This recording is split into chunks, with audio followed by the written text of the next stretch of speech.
Today is the solemnity of Saint Thomas, one of the 12 apostles. Saint Thomas has often been called Doubting Thomas.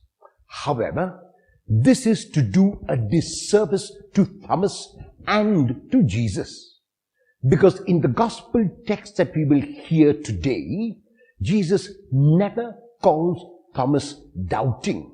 He calls him unbelieving. The Greek word for unbelieving is apistos.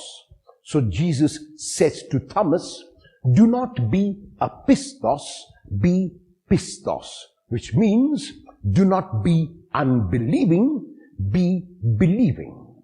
The question arises as to why did Thomas not believe? He did not believe the disciples who had told him that Jesus had appeared to them. In chapter 20, verses 19 to 23, Jesus appears to the disciples when Thomas was not present. And when Jesus appeared to the disciples, he gifted them the gift of peace.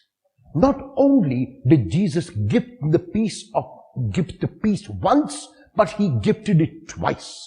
And then he breathed on the disciples and communicated to them the Holy Spirit and gave them a commission to forgive and to retain sin.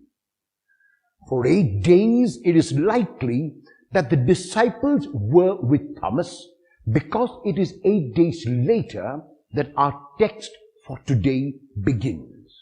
And Thomas is told by the disciples that Jesus has appeared to them, that Jesus has given them a commission, that Jesus has gifted them peace and has breathed the Holy Spirit on them.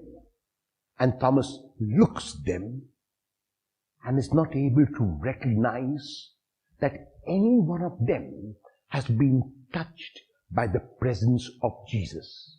He says to them, looking at you, you look the same to me. There seems to be no transformation in any of you. There seems to be no change in any of you. It does not seem to me that the Lord has appeared. So the fault is not with Thomas. The fault is with the disciples who verbally communicated to Thomas that the Lord had appeared, but were unable to show that the Lord had indeed appeared.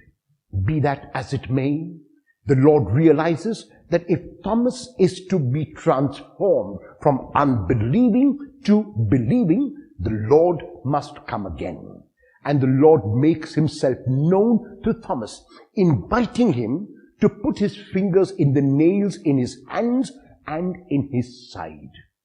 We are not told whether Thomas did that, but what we are told is that Thomas responds with the highest acclamation for Jesus found anywhere in the New Testament, my Lord and my God.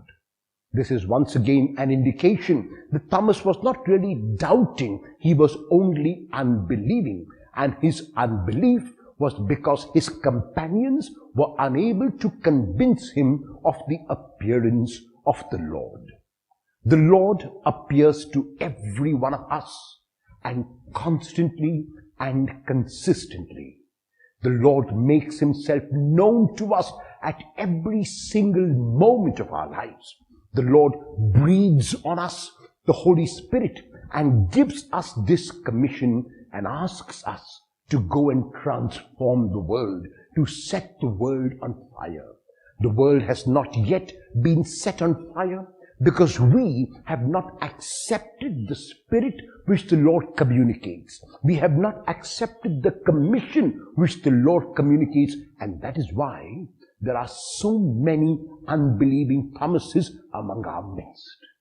I pray that on this feast of St. Thomas, each one of us will be transformed with the breath of the Spirit of Jesus and might go out into the whole world and set the world on fire, so that those unbelieving Thomases might become believing. And the Lord will say that those Thomases who did not believe have begun now to believe that Jesus is present, Jesus is alive, and Jesus is Lord and God.